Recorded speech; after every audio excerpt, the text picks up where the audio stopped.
How's it going, Ram fans?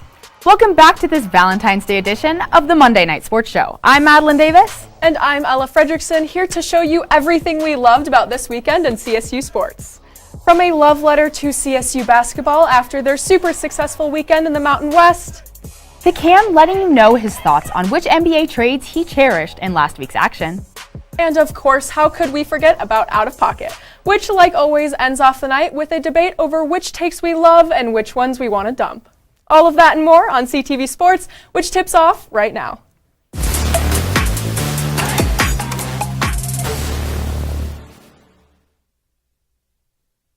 After, let's be honest, a pretty easy win down in Reno last Tuesday, CSU men's hoops returned home for what was a third straight sellout at Moby Arena to take on the Fresno State Bulldogs. And while I expected this game to be fairly close, the Rams made sure to let the packed home crowd know exactly who was in charge, taking the dub rather comfortably thanks to a furious second-hand effort, 65-50. Let's take a look at exactly how it happened. Here we're going to start off with CSU. We see David Roddy. He comes through, goes through three Fresno State defenders, passes to James Moores, who puts it in the dunk for two. Been loving their chemistry lately. Now we got Fresno State. We see Jonathan Campbell go up and under for two. Now it's a tie game at 15, all in the first. Here we see Fresno State once again. It's 17-17. They got a chance. The big man, Orlando Bloom. No, not Orlando Bloom. Yikes. Orlando Robinson.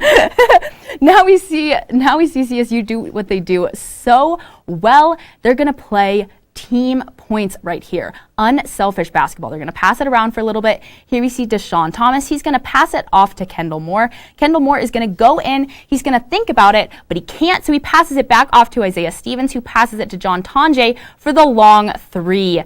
Yes, let's go. Look at that. Here we got David Roddy once again. Double teamed, goes up, spin move, and one. Let's go. Here we got Isaiah Stevens again, passes it off to John Tonje. John Tonje sinks it in for three again, and the bench is loving it, and I love that bench.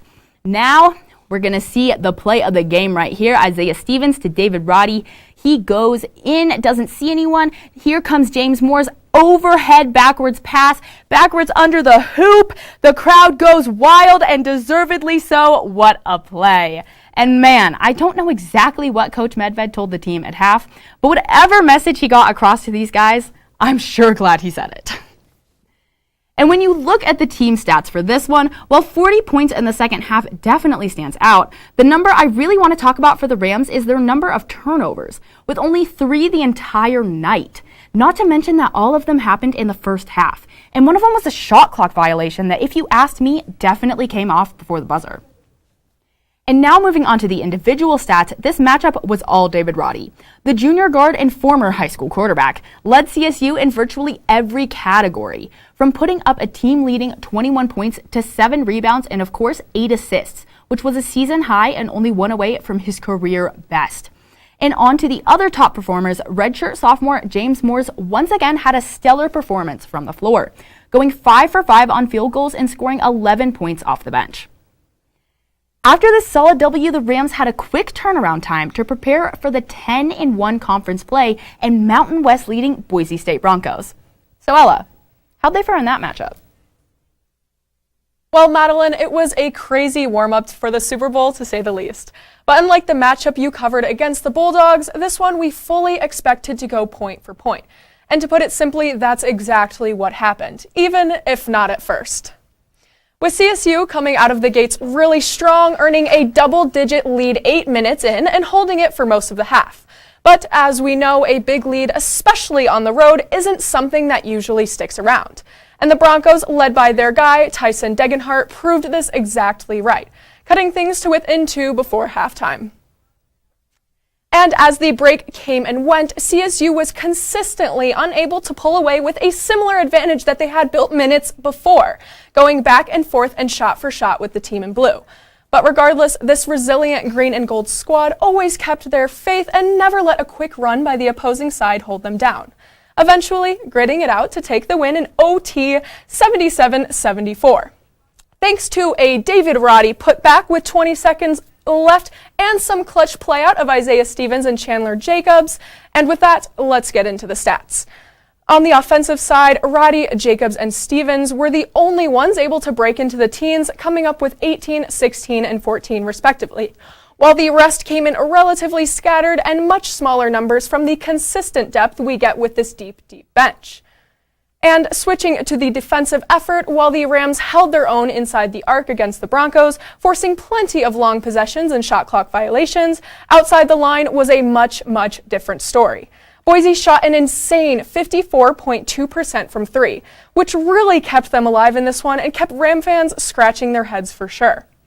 But despite that almost impossible mark, the Rams still pulled things out, making them the first team this season in the Mountain West Conference to come out of Extra Mile Arena with a win. So while they were far from perfect and should have pulled away a lot earlier in this one, at the end of the day, all I can do is commend this team for proceeding to fight for it until the very end, even when they were down 7 points at one point in the second half. And hey, while no energy will match Madeleine's after a Ram win, CSU softball's reaction comes pretty close, showing off their excitement over what was a huge quad 1 W for the Rams in a hostile environment. Just look for yourself.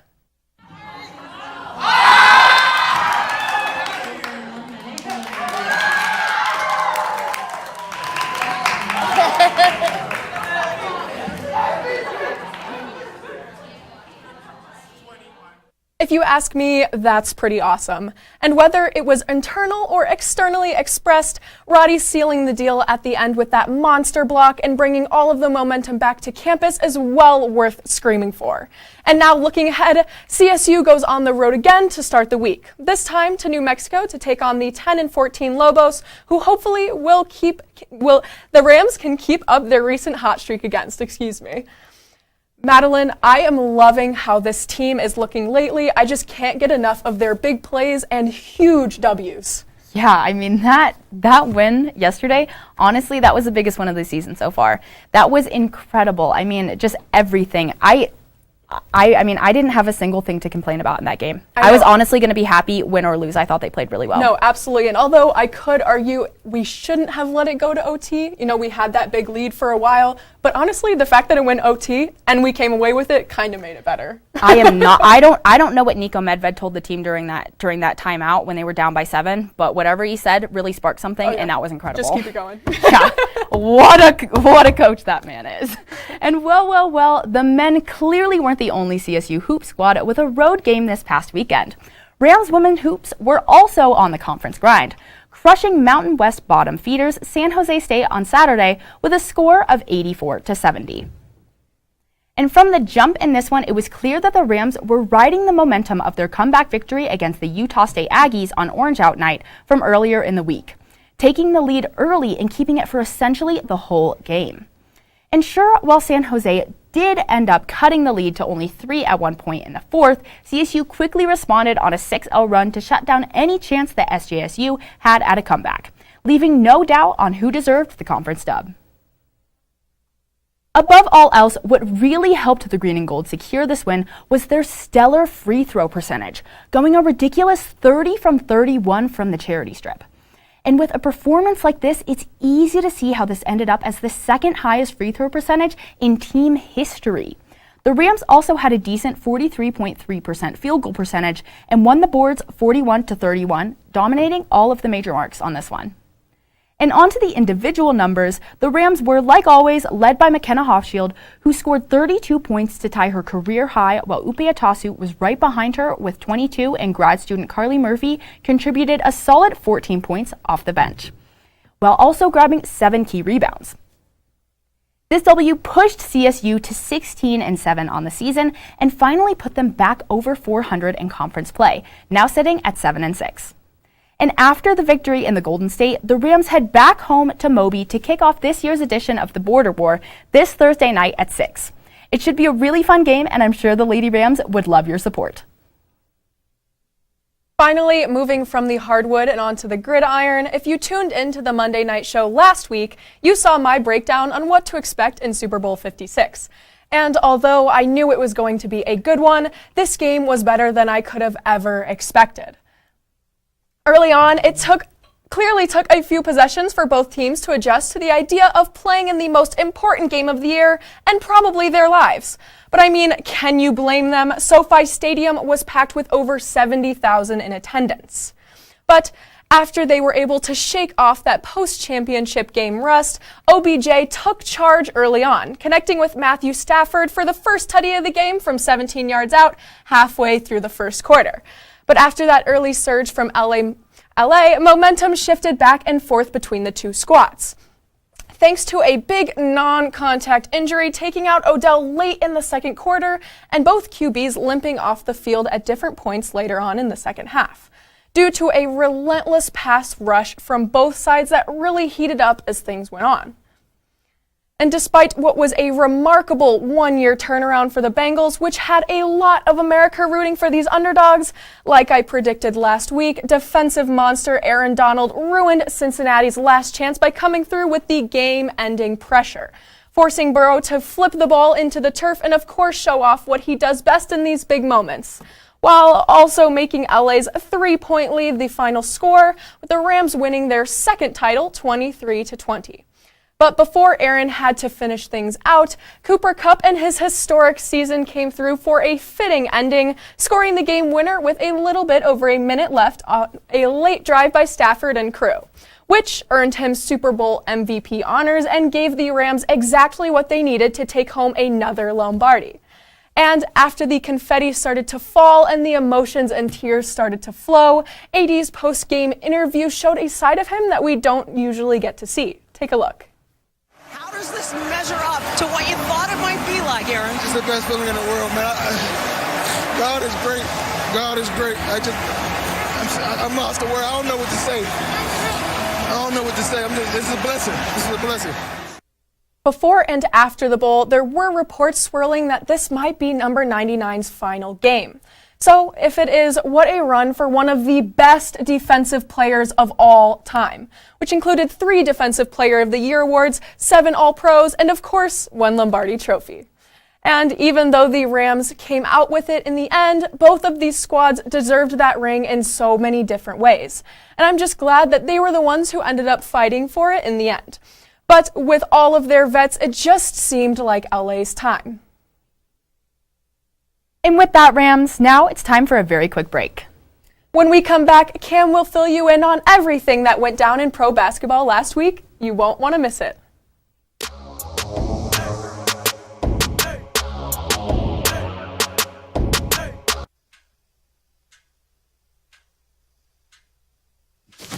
Awkward. I'm the awkward silence. You try to avoid me, then there I am again. But an awkward silence can be a great thing. Like Kelly here is about to demonstrate. You haven't really been yourself lately. Are you okay? Find out how you can help a friend with their mental health at seizetheawkward.org. What's up, Rams, and welcome back to Cam's Corner. I'm your host, Cameron Evig. Now, last week, I gave my predictions on what I thought was going to happen before the trade deadline in the NBA. And wow, was I wrong. Hear about what I think the moves that actually happened last Thursday, all that and more on Cam's Corner, starting right now.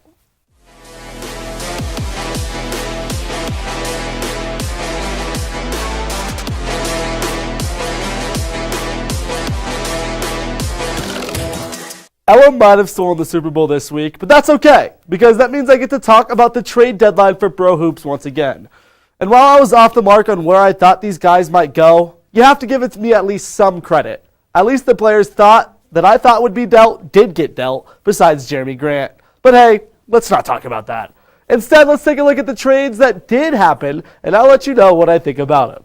First up, we have to talk about Devonta Sabonis going to the Kings in what I'm calling the Tyrese Halliburton trade. Now, listen, we all knew that Sabonis was probably going to be on the move this deadline, and he was a hot commodity with teams calling from everywhere. The Kings were in the running from the very start. But what most people didn't know is that the Kings were willing to give up Tyrese Halliburton, their young, very good player in this trade. Tyrese Halliburton and Buddy Hield, who is one of the best sharpshooters in the league, going to the Pacers for Sabonis, Jeremy Lamb, and Justin Holiday. And listen, if you're the Kings, you're not ecstatic about this trade. I just don't know how you could give up Tyrese Halliburton and think that you won this trade. But I think there is a slight overreaction to it. Devonta Sabonis makes the Kings better. Does it make a playoff team? Probably not. They could maybe make the play-in. I don't see him doing anything in the playoffs. Confusing trade from the Kings. The Pacers got a bag in this one, though. And with that, my second on this list, CJ Mccomb is going to the Pelicans. The Pelicans. I don't understand how CJ got to the Pelicans, but take a look right here. The Blazers, you got to get more for CJ here. Josh Hart, Tomas Satoransky, and Nickeil Alexander-Walker, plus a protected first-round pick that you don't even get unless they get in the lottery this year. I just don't understand. The 2 future seconds sweetens it up just a little bit, but you're not trading CJ McCollum for 2 seconds and a protected first. And then the good young player they get in this trade, Nickeil Alexander-Walker, gets automatically dealt to the Jazz right after. So you traded CJ McCollum for Josh Hart, 2 seconds, and a protected first? That's not enough for me. The Blazers, you got to get more for CJ there. Finally giving up on the Dame CJ connection, and honestly, you got to figure something out. The Pels, getting CJ is okay for them, a kind of confusing move because I don't think it moves them anywhere past a play-in spot as well. Kind of the same spot the Kings are in, but a play-in's better than what you could say last year for the Pelicans, so I guess it's okay for them. Last up, we have the trade everybody's been waiting for. You've all been wanting. Ben Simmons finally getting out of Philly. And it was for James Harden. At the beginning of the week, we all heard, oh, James Harden wants out of the Nets. Oh, James Harden for Ben Simmons. It actually happened, though. James Harden and Paul Millsap on their way to New Jersey for Ben Simmons, Seth Curry, to Philly, for Ben Simmons, Seth Curry, Andre Drummond, 2 firsts? Daryl Morey, you're giving up 2 firsts with it, too? Listen, the Sixers got robbed. The Nets got a phenomenal deal for James Harden, who didn't want to be there. And we see what happens when James Harden doesn't want to play where he's at. He does not play well. James Harden gets what he wants, gets out of New Jersey, is now on a team with the second, very important, second best center in the NBA, Joel Embiid. How you stopping a Joel Embiid, James Harden pick and roll? It's beyond me. The 76ers are now a huge contender in my eyes for a championship this year. The Nets are as well. You don't expect Ben Simmons to come out and play exactly like he did, but when players like Ben Simmons come back, it's a lot different than when players like Klay Thompson come back, because you don't got to shoot the ball if you're Ben Simmons. You just got to be big and run. So it's a great trade for both sides. The Nets definitely won here. I don't know how they swindled 2 firsts out of Daryl Morey, but a good trade for both sides. A little bit confusing for me. You could have gotten a little bit more for Simmons, in my opinion. Just the toxicity being out of Philly, though, is what all those fans want. And, well, Rams, those are my thoughts. Stick around after the break for Out of Pocket. We'll see you in just a sec.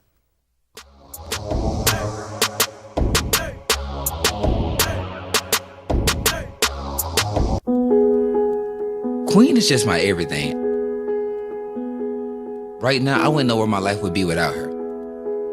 They say chivalry's dead. It's not. Terrence is a gentleman. He opens doors. His smile did it. His smile, his eyes, his knowledge. My landlord, he decided that he wanted me to move based on the fact that I was transgender.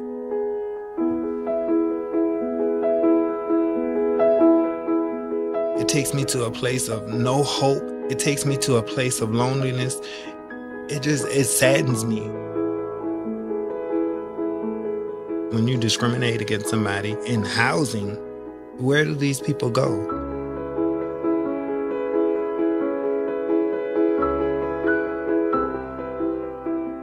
Let's just respect people in everyday life for just being human.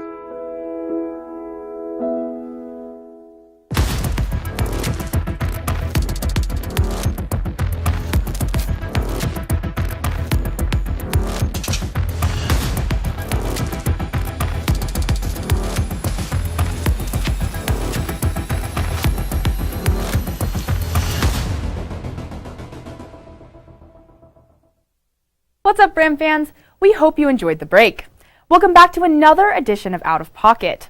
But before we get into the debate this week, I just have to show everyone once again one of my biggest accomplishments so far as a CTV Sports anchor. I got a certain special someone to record a video with me, and here it is once again if you haven't already seen it on our social media. Madeline Davis with CTV here with David Roddy, and he has one message for you guys. Hey guys, check out CTV on Monday nights. You know, they're always awesome with the news coverage and everything, and they love the Rams. Go Rams. All right, now on to the main event. That was pretty cool, though, I think we have to admit. And I still can't even really directly comprehend that I even spoke to him, but, that's okay. Definitely a very cool moment. And as I continue to shake off the state of awe that I'm still in over what happened yesterday with the big man up in Boise, Cam has an out-of-pocket take about the NBA. So, Cam, even though it's been a tradition in every sport, like forever, you think that it's not out of pocket to say that the All-Star games just need to go? Absolutely not. And I'm not saying that All-Star weekends need to go, All-Star events need to go. The main All-Star game has to go. The Pro Bowl is what you consider the All-Star game, right? And then you have obviously the All-Star game in the NBA. MLB All-Star game is I don't even know if that's a thing. And if it is, it's atrocious. It's atrocious. It's atrocious. But something you got to give the MLB, they have the best event out of all All-Star weekends. The MLB All-Star game was literally in Denver. It's atrocious. They have the best event, though, with the Home Run Derby. That's not debatable. I can get behind that. That is the best All-Star event, and that's what the NBA needs to do. My opinion, why are we doing games, 5v5 games, when none of the players want to play it?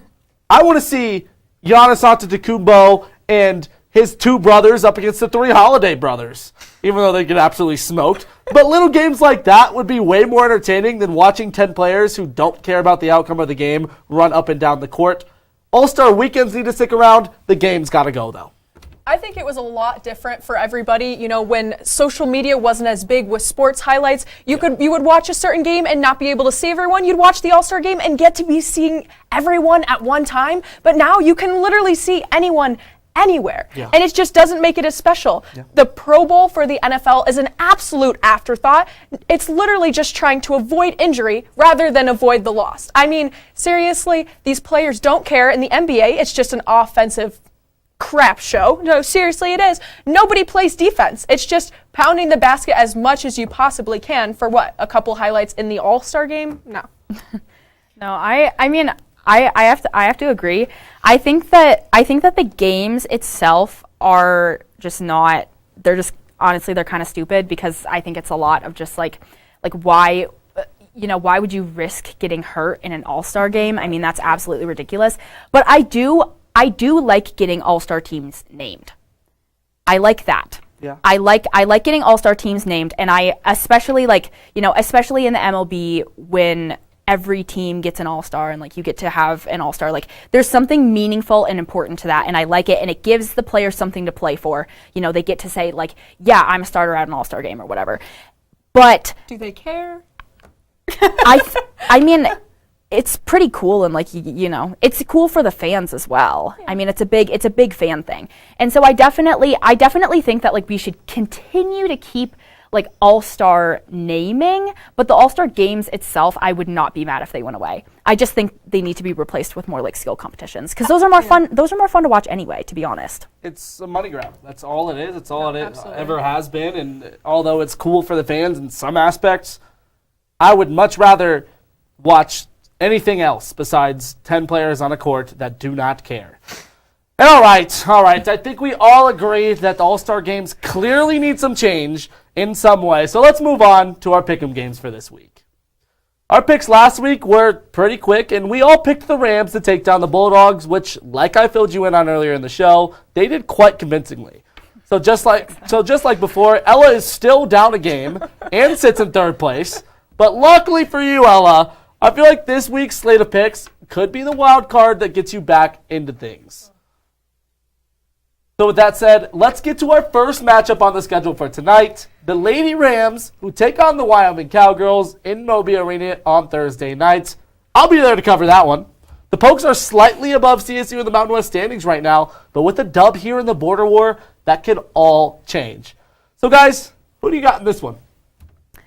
I have CSU. I think that CSU is coming off of 2 strong games. I think that for both the men's and the women's team, the orange out victory was huge. Absolutely. I mean, obviously we've seen that it was very crucial for the men. They have really upped their game in these past 2 games. I mean, they played outstanding this past weekend. And then for the women, I mean, that comeback against Utah State, I mean, realistically, they should have beat Utah State pretty handedly. But having a comeback like that, I think the momentum, it definitely showed in San Jose State. No, I mean, I don't want to say that this game could go either way. I want to be super confident in the Rams here, which I am going to pick CSU, but only because the fact that McKenna Hofschild was able to drop 32, I mean, she looks incredible, and nobody else is slacking either. Murphy on the rebounds, Upe Atasu always coming up big. I love that woman on the court. She is incredible. So I have to go with... They got Sydney Meck back as well. Yeah, I have to go with CSU on this one. I mean, CSU's just looking great right now, right? McKenna Hofschild, Upe Atasu, Carly Murphy, the big 3 is just looking phenomenal. When you lose games, if you're CSU, it's not because you can't score the ball. It's because you can't play interior defense. Carly Murphy's trying to do a little bit better, but she's just not there yet. You don't got a phenomenal big player for Wyoming that you have to be too worried about. I think CSU can win this one, and I don't know if it's going to be too hard for them with the momentum that they're riding right now. I'm picking CSU. And okay, now that we covered Coach Williams and crew, let's give some love to the other side for men's hoops. The Rams have 2 road matchups this week, starting on Thursday at New Mexico before shifting to a potential revenge game against UNLV down in the Thomas and Mack Center. CSU got blown out the last time they battled the Rebs, and that was at home. So will that happen this time? What do you guys think? Oh, I sure hope not. I sure hope not. That was embarrassing. I mean, that was a quad 3 loss. That was horrible. Bad. I mean, I gotta say, I'm pretty confident in CSU, especially with the way that they're playing right now. I mean, I think that win against San Diego State, that was huge. That was a huge momentum builder. I mean, they were the first team in the Mountain West to beat Boise State at home. Wyoming didn't even do that, and Wyoming is 22 in the AP polls right now. Yep. Like, CSU might be looking the best they've looked all season, if I'm going to be honest here. Yeah. And so I have full confidence, and it would take a miracle for them to lose in New Mexico. So I think they're going to be, riding on a 5-game win streak. Yeah. I think they've got it in the bag. I mean, I will always say, without hesitation, this team's energy usually relies on David Roddy and how he's playing, and that man has looked insane lately, not only as a leader, but just on the court, just all around. Yeah. And so for that reason, and the momentum, just winning game after game after game, looking incredible, I have to pick CSU, especially 10-14. The Lobos have not looked good. I'm confident in the Rams in this one. I'm still on the wave. The Rams can lose any of these games, besides the one against New Mexico. Yeah, no, let's be real here. They can have one of the worst games ever and out-talent New Mexico and be fine. Any day of the week. I'm picking CSU for this one, but I still believe that it can get to them at one point and they can lose a game like the one against UNLV away. Last time we saw them lose, though, against San Diego State, they came back with a vengeance and that is true. Did the same thing San Diego State did to them the first time and had a great game against them. It's all David Roddy at the end of the day. Yeah. David Roddy, and I'm going to throw in James Moore's. Look at their connection lately. It's been incredible. James Moore's been phenomenal, but James Moore has nothing to do with the offensive power. If David Roddy's not doing anything, James Moore is doing absolutely nothing on the offensive end. Exactly. All right. Now that we covered what the green and gold are up to this week, let's get into another pivotal game around the conference. When 2 NCAA bubble teams, Fresno State... Well, Ram fans, unfortunately, we do not have time for that last pick, but that is okay. But from all of us here at CTV, we hope you enjoy the rest of your Valentine's Day surrounded by the people you love the most. Have a wonderful night, and we'll see you next week. Sandy.